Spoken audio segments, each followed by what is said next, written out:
I recently took a 2-week staycation all by myself. I jokingly called it my soul spa on Instagram, but the name stuck because that's exactly what it became.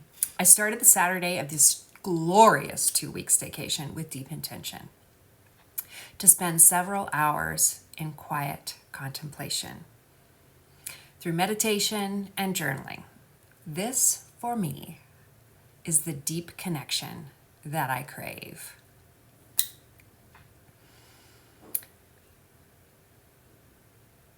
That may not sound fun for you. It certainly wouldn't have been a couple of years ago, but for me, I understand things so much more clearly and deeply, and my best ideas come from spaces like that. I surrounded myself with things that matter, photos of the people I love, my mom's and grandmother's keepsakes, a bracelet I wore when I was 5, and a drawing of a lioness my daughter made for me years ago. It's not just a beautiful image and the care that went into it. It's the meaning of my name and a symbol of the inner courage I really want to embody in my life. That morning, I asked myself some big questions. Why am I here? Who am I? What am I here to bring? And how do I step into the courage to live this life wholeheartedly?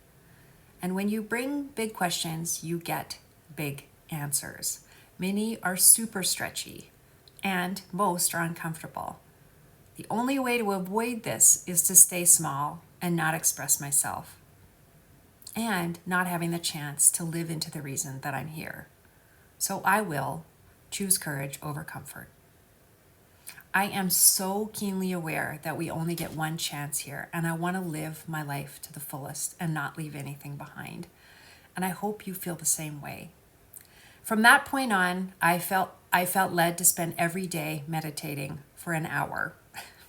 Again, shocking, but it really became my anchor and my way of reconnection before stepping into anything else. And for 2 full weeks, I gave myself full permission to nurture all of me. I saw my coach twice, had 2 massages. I went on a retreat with my dearest friend. I had cranial sacral therapy. I had Reiki twice. I had physiotherapy. I had my annual physical. I did yoga every day. I went on walks. I organized things. I love organizing things. I visited my favorite thrift stores, a joy spot for me, and savored the simple things. I spent time with my kids and my grandbabies. I went on 2 half-day dates with my love, one that included pedicures, both that included long walks and our favorite shops and dinner out and lots of talking and connection.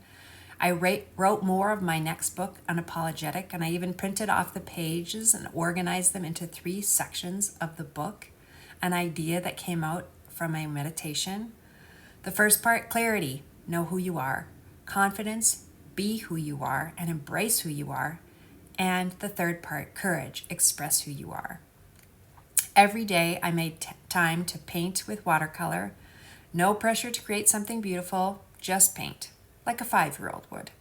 It wasn't about the finished product, it was about exploration and expressing that little 5-year-old and connecting to my intentions and myself in a quiet, intuitive way.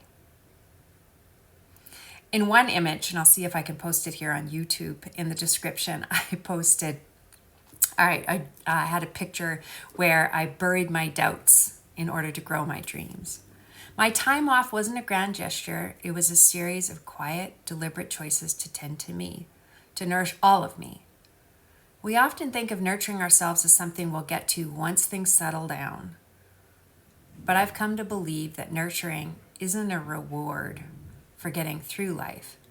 It's how we live well in it, and it's where we cultivate and how we cultivate more joy. When we tend to ourselves, body, mind, soul, spirit, we don't just feel better. We reconnect to the essence of who we are and why we are here. And if you're feeling scattered and disconnected or a little worn down by life's pace, I want you to know that you are so not alone.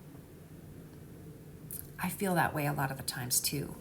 And I want to gently remind you that you don't have to wait until you hit empty to tend to yourself. This is your invitation to nurture yourself, and even the smallest gesture can bring significant results.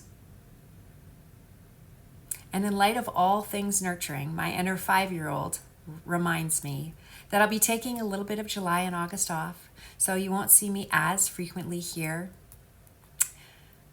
But you will see me from time to time with my commitment to help you to find joy. Joy being the acronym of Just Own You. And if you'd like some ways to nurture yourself, you might want to consider joining me for the next session of The Womb. That's a contemplative place where we do reflective exercises, meditating and journaling, and just sitting and lying in quiet and reconnecting to ourselves.